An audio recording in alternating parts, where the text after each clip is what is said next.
Good morning everyone. Today we'll learn about the procedure of chi-square testing.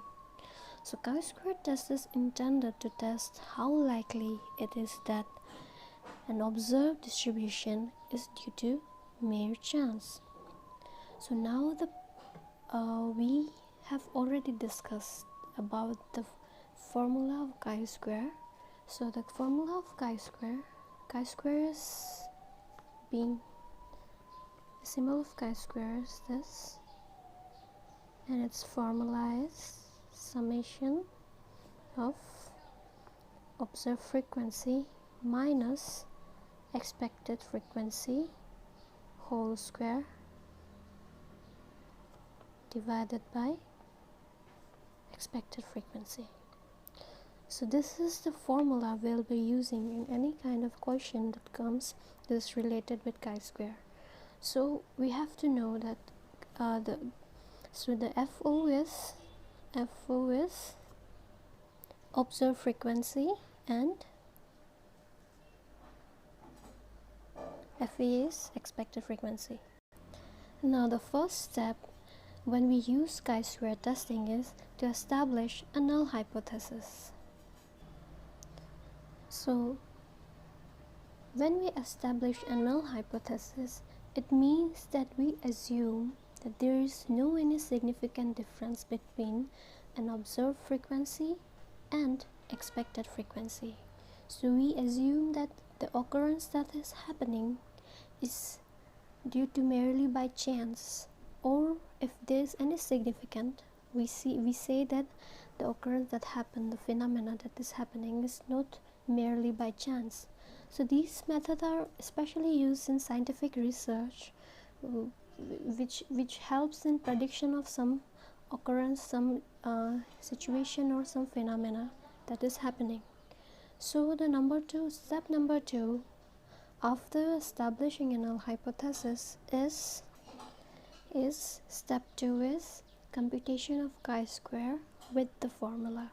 So we know the formula of chi-square, which is this.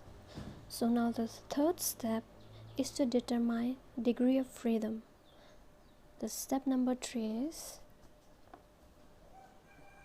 step 3, determine degree of freedom.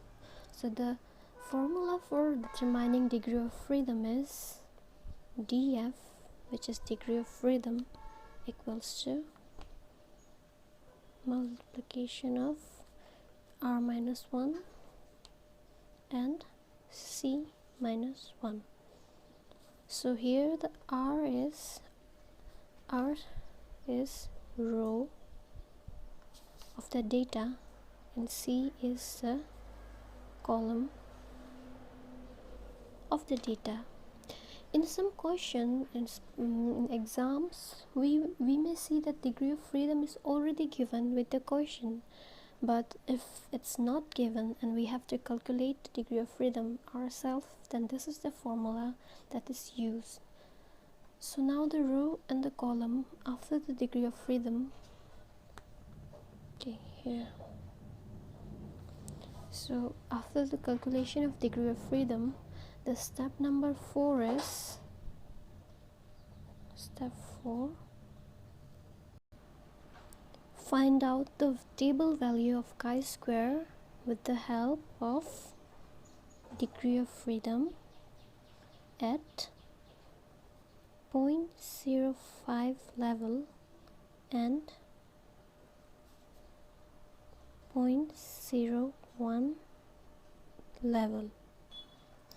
So which table value, if you mean, is that the table value of chi-square, which is given, which you can find in the Garrett book of Statistics in Psychology and Education. If you have that book, it's in page number 462. And just remember page number 462. This is a table of chi-square, which you can compare with the degree of freedom that you have found after calculation. So when you find the degree of freedom at 0.05 and 0.01 level, then the next is step number 5. Step number 5. The step number 5 is to comparing obtained value and the table value. So if the obtained value is higher than the table value of obtained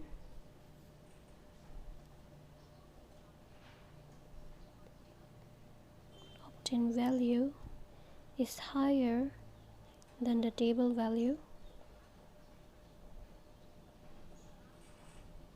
then it means that it is significant, and then we will reject the null hypothesis. But if the table value is observed value is smaller than the table value, then it means that there is no any significant difference with the observed value and the expected frequency, and we will accept the null hypothesis. So now we have come with the procedure of chi-square testing. We'll see some of the samples of how the chi-square testing is used when the data is given.